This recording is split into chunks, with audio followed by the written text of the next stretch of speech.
আসসালামু আলাইকুম বন্ধুরা, আশা করছি সবাই ভালো আছেন, সুস্থ আছেন। আলহামদুলিল্লাহ, আমরাও ভালো আছি এবং সুস্থ আছি। আজকে আমরা যাচ্ছি ইতিহাসের হারিয়ে যাওয়া সেই শহর পানাম নগরীতে। 15 শতকে ঈসা খাঁ যেখানে বাংলার প্রথম রাজধানী গড়ে তুলেছিলেন, সেই নগরীর ধ্বংসাবশেষ এখনো রয়ে গেছে বেশ কিছু পুরাতন স্থাপনা ও বাড়িঘর, যেগুলো দেখলে আপনাদের কাছে অবশ্যই ভালো লাগবে। চলুন তাহলে ঘুরে আসি পানাম সিটি থেকে। চলুন তাহলে জেনে নেওয়া যাক পানাম সিটির লোকেশন সম্পর্কে। ঢাকা বা ঢাকার আশেপাশের যে কোনো স্থান থেকে বাস বা সিএনজির মাধ্যমে সর্বপ্রথম যাত্রাবাড়ি, এরপরে চিটাগাং রোড হয়ে আপনারা সরাসরি পৌঁছে যেতে পারবেন হারিয়ে যাওয়া নগরী পানাম সিটিতে। চলুন তাহলে সরাসরি পানাম সিটি থেকে আজকের ব্লগটি শুরু করা যাক। পানাম সিটিতে প্রবেশ করতে সর্বপ্রথম আপনাদের নির্দিষ্ট কাউন্টার থেকে নির্দিষ্ট মূল্যের টিকিট ক্রয় করে পানাম সিটির অভ্যন্তরে প্রবেশ করতে হবে। জনসাধারণের জন্য জনপ্রতি টিকিট মূল্য 20 টাকা এবং অন্যান্য দেশের বিদেশি পর্যটকদের ক্ষেত্রে, সার্কভুক্ত দেশের নাগরিকদের ক্ষেত্রে 100 টাকা এবং অন্যান্য দেশের পর্যটকদের ক্ষেত্রে 300 টাকা। পানাম নগর বা পানাম সিটি বাংলাদেশীয়দের কাছে হারিয়ে যাওয়া নগর হিসাবে সুপরিচিত। ঢাকার পার্শ্ববর্তী নারায়ণগঞ্জ জেলার সোনারগাঁও থানায় ঐতিহাসিক পানাম নগর অবস্থিত। 15 শতকে ঈসা খাঁ সোনারগাঁয়ে বাংলার প্রথম রাজধানী স্থাপন করেন। সোনারগাঁয়ের প্রায় 20 বর্গ কিলোমিটার এলাকা জুড়ে গড়ে ওঠে এই নগরী। 2006 সালে ওয়ার্ল্ড মনুমেন্ট ফান্ডের তৈরি বিশ্বের ধ্বংসপ্রায় 100টি ঐতিহাসিক স্থাপনার তালিকায় স্থান পায় পানাম নগর। পানাম নগরী চতুর্দিক থেকে পঙ্খিরাজ খাল দিয়ে ঘেরা। পঙ্খিরাজ খাল মেনিখালী নদ নামে মেঘনা নদীতে গিয়ে মিশেছে।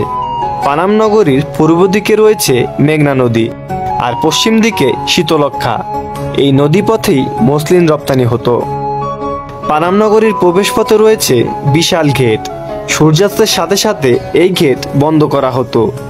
বর্তমানেও কোনো দর্শনার্থী সন্ধ্যার পর পানাম নগরীতে অবস্থান করতে পারেন না।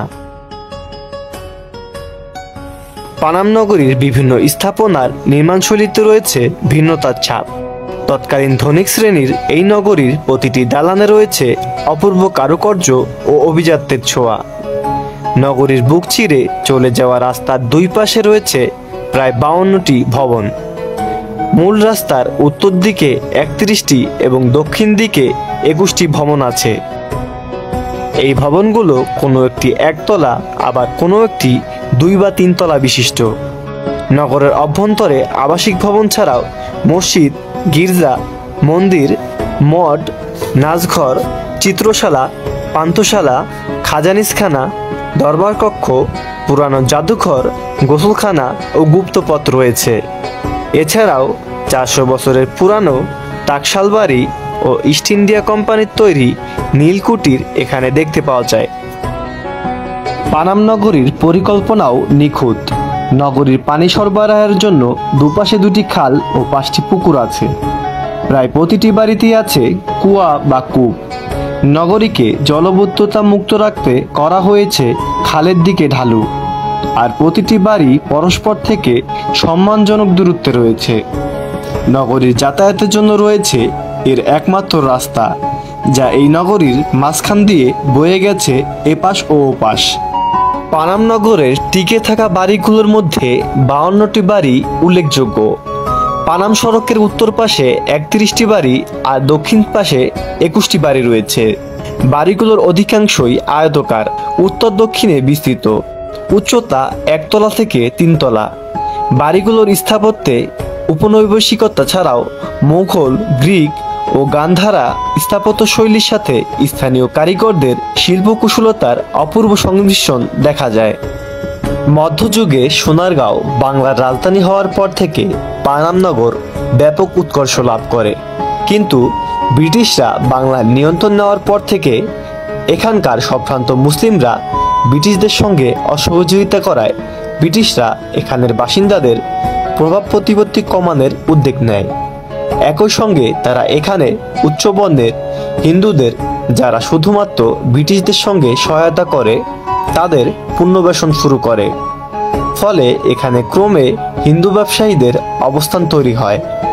একই সঙ্গে অতীতে বসবাসকারী অনেক ব্যবসায়ী যারা ব্রিটিশদের সঙ্গে সহায়তা করেনি তারা ক্রমে এলাকা ছেড়ে চলে যেতে বাধ্য হয়।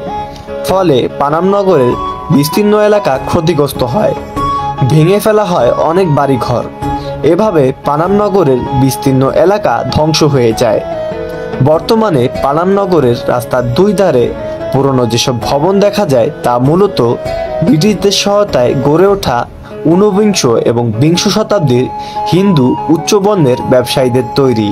ব্রিটিশরা চলে যাওয়ার পর এসব ব্যবসায়ীদের প্রতিপত্তিও হ্রাস পায়, ফলে ভবনগুলো ক্রমে পরিত্যক্ত হতে থাকে। ফলে আস্তে আস্তে তা আশেপাশের লোক দ্বারা দখল হতে থাকে। 2009 সালে স্থানীয় প্রশাসনের উদ্যোগে পানাম নগরীকে সম্পূর্ণভাবে দখলমুক্ত করা হয়। এরই মাধ্যমে আমরা পানাম সিটি ভ্রমণের ভিডিওটি শেষ পর্যায়ে চলে এসেছি। পানাম সিটি সংক্ষিপ্ত ইতিহাস ও খুঁটিনাটি তথ্য নিয়ে আমাদের আজকের ভিডিওটি ছিল এ পর্যন্তই। ভিডিওটি ভালো লাগলে লাইক এবং ফলো করে আমাদের পাশেই থাকবেন। আশা করছি পরবর্তীতে অন্য কোনো নতুন স্থানের নতুন একটি ভিডিওতে আবারও আপনাদের সাথে দেখা হবে ইনশাল্লাহ। ততক্ষণ পর্যন্ত ভালো থাকুন, সুস্থ থাকুন। আসসালামু আলাইকুম ওয়া রাহমাতুল্লাহি ওয়া বারাকাতুহু।